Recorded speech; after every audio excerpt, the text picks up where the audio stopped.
Saudara sekalian, berjumpa lagi kita pada Banking Credit Training Program. Pada hari ini kita akan membahas topik atau modul tentang International Trade Finance. Dan tentunya kita juga akan membahas seluruh produk-produk bank yang berhubungan dengan International Trade Finance. Topik ini sebetulnya tidak terlalu sulit untuk dimengerti, tetapi karena kompleksitas daripada International Trade Finance yang akan kita bahas dengan detail nantinya, menyebabkan orang kadang-kadang tidak terlalu mengerti secara dalam. Dan khususnya pesan ini saya berikan kepada Anda sebagai seorang Credit Marketing Officer, di mana tugas kita nantinya menganalisa kebutuhan nasabah, menyusun fasilitas kredit, baik itu cash atau non-cash, menganalisa resiko yang mungkin timbul ketika kita memberikan fasilitas tersebut, dan menganalisa apakah kita akan mendapatkan kembali uang yang kita berikan kepada nasabah tersebut. Mari kita masuk kepada objektif daripada modul ini. Adapun objektif dari pembelajaran kita pada hari ini, pertama, untuk kita semua mengerti tentang mekanisme perdagangan internasional. Apa saja itu? Pertama, paling dasar, sales contract. Sebelum sesuatu terjadi, harus ada sales contract sebagai dasar bagi nasabah kita sebagai importir mungkin atau eksportir di luar negeri dalam melakukan transaksi dengan LC. Yang kedua, delivery system. Jadi kita mengerti bagaimana satu barang yang dipesan dikirim oleh seller atau eksportir kepada buyer, terutama dalam perdagangan internasional. Dan yang ketiga, untuk kita mengerti tentang trade settlement atau payment mechanism. Barang dikirim tentunya harus dibayar. Pertanyaannya sekarang, kita sebagai account officer atau credit marketing officer, kenapa kita harus tahu secara detail tiga hal tadi? Dan tentunya dalam hal ini sehubungan dengan fasilitas yang akan diberikan bank kita kepada nasabah. Baik fasilitas modal kerja, baik fasilitas documentary letter of credit (LC), atau fasilitas-fasilitas bank garansi lainnya. Antara lain yang kita lakukan, pertama, menghitung dan menyusun fasilitas LC dan pembiayaan modal kerja sesuai dengan kebutuhan nasabah tadi. Tentunya tergantung daripada karakter dan nature daripada transaksinya, transaksi kedua belah pihak. Yang kedua, kita harus mengevaluasi resiko yang mungkin timbul di dalam transaksi trade finance. Ingat, apapun resiko yang terjadi di dalam perjalanan merupakan resiko nasabah dan resiko bank. Yang ketiga, ingat resiko, kita masuk kepada step berikutnya, menyusun proteksi bagi bank. Baik dalam transaksi trade finance maupun dalam transaksi kita memberikan pinjaman modal kerja. Yang keempat, kita harus mulai menyusun langkah-langkah dalam melakukan monitoring, account management, dan melakukan kontrol terhadap transaksi tersebut. Sehingga putaran daripada transaksi tersebut, siklus daripada transaksi tersebut bisa berjalan dengan sempurna dari pemesanan kepada seller, sampai barang datang, sampai barang dijual. Nasabah mendapatkan cash dan kita bisa dibayar. Dan yang terakhir, yang mungkin tidak kita harapkan, kita juga harus menyusun strategi problem loan management. Dalam arti, jika nasabah gagal, pertama gagal menebus barang misalnya, yang diimport atau yang dibeli, apa yang harus kita lakukan? Tentunya nasabah akan gagal membayar bank kita. Kita harus menebus barang, dan bahayanya, mungkin barangnya bukan berada di tempat kita atau di kota kita. Barangnya masih ada di pelabuhan nun jauh di sana di luar negeri, atau di atas truk yang berada di negara lain. Padahal barang itu adalah milik bank karena nasabah tidak mampu melanjutkan transaksinya. Apa yang harus kita lakukan? Kita harus mengerti proses daripada perjalanan barang ekspor import tersebut. Apapun yang terjadi di tengah perjalanan, kita siap untuk mengantisipasi, meminimais, mengurangi resiko, dan mencoba untuk merecover uang yang kita pinjamkan kepada nasabah tersebut. Saudara, ketika kita berbicara tentang international trade, simpelnya suatu sistem perdagangan barang dan jasa biasanya terjadi antar negara, bisa terjadi di dalam negara sendiri, yang meliputi pertama pasti sistem pemesanan barang, dan biasanya pemesanan barang itu memakai sales contract, kita bicara secara internasional. Dan kedua, bagaimana barang-barang tersebut dikirim atau di-deliver. Moda pengiriman barang, baik melewati darat, laut, atau udara. Nah, setelah barang dikirim, yang ketiga adalah mekanisme, cara pembayaran, atau cara pelunasan daripada pembelian transaksi tersebut. Dan ini bisa melibatkan pihak bank, atau hanya antara buyer dan seller, eksportir dan importir. Saudara sekalian, mungkin Anda terbiasa dengan pemesanan barang online, di mana kita bisa memesan barang lewat handphone atau laptop.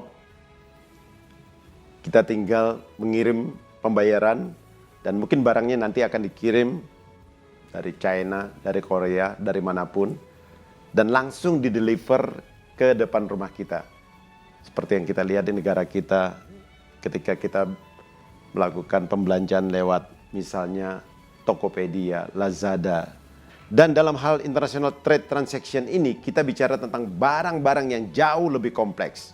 Bisa berupa pakaian, bisa berupa sepatu, bisa berupa kendaraan, bisa berupa mesin-mesin, bisa merupakan barang-barang medical yang sistem delivery-nya sangat kompleks. Dan pada kenyataannya, transaksi internasional ini banyak risiko yang harus diperhatikan dan harus dimengerti, sehingga mencegah hal-hal yang tidak diinginkan, baik oleh buyer, bank, atau seller. Nah, dalam hal ini, buyer dan seller, kedua pihak ini harus menyepakati syarat-syarat, kondisi-kondisi tertentu sebelum transaksi bisa dilaksanakan. Dan dalam hal ini, kita sebagai bank harus mengerti syarat-syarat dan kondisi yang mereka setujui, karena berhubungan dengan fasilitas nanti yang akan kita berikan kepada kedua belah pihak. Dalam melakukan perdagangan internasional ini banyak masalah-masalah yang harus dipertimbangkan. Pertama adalah masalah cross-border trade, lintas negara. Biasanya perdagangan internasional terjadi antara seller dan buyer yang berada di negara yang berbeda dan mungkin berjarak ribuan kilometer. Ada kalanya malah mereka tidak pernah melihat muka yang satu dan yang lainnya. Karena jarak yang jauh antara eksportir dan importir. Tentunya karena jarak, biaya transportasi cenderung tinggi dan mahal. Jangan heran, kadang-kadang biaya pengiriman barang malah lebih mahal dari harga barang itu sendiri. Ada risiko kehilangan atau kerusakan barang selama dalam pengiriman atau perjalanan. Waktu pengiriman terkadang lama yang bisa merusak barang, dan terkadang barang terlambat datang ke tempat pembeli. Masalah yang kedua tentang culture, budaya dan bahasa. Perbedaan bahasa dan sosial budaya sering menjadi hambatan dalam bisnis internasional. Kita tahu negara-negara tertentu yang mempunyai resources, punya banyak komoditas atau produk yang bisa dijual, tetapi mereka tidak mampu memasarkan ke dunia karena keterbatasan bahasa, termasuk negara kita.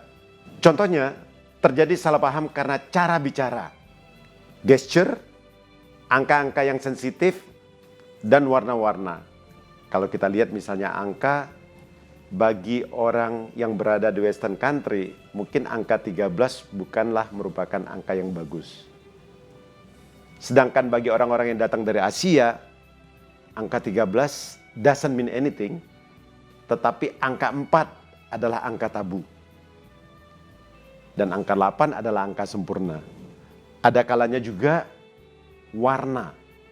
Cukup menarik, dan ini saya perhatikan terjadi kesalahan pada salah satu bank yang ada di Indonesia, di mana mereka meluncurkan produk dengan logo putih yang besar, yang mungkin di negara Western country putih berarti suci, murni, bersih, gambar malaikat.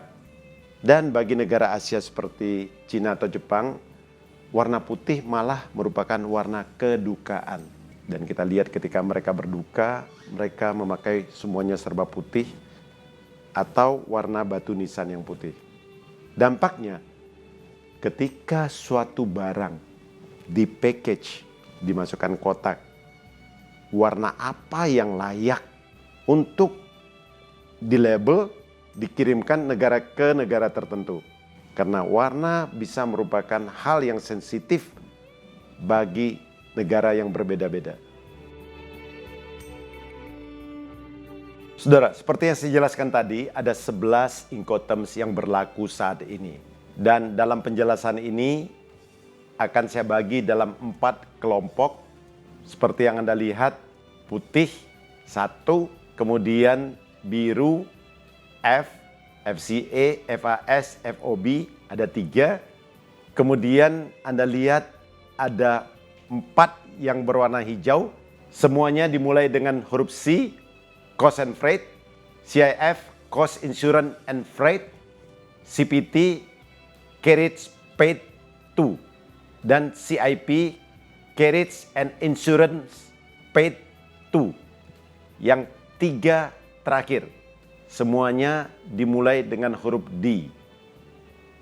Seperti pada tabel yang kita lihat di sini bahwa pada tahun 2020 ICC merubah Incoterms yang tadinya menggunakan istilah DAT, Deliver at Terminal, menjadi DPU, Deliver at Place Unloaded. Dan ini akan kita bahas di belakang nanti lebih jelasnya. DAP, Deliver at Place, tempat tertentu, dan DDP, Delivered Duty Paid, termasuk pembayaran import dutinya.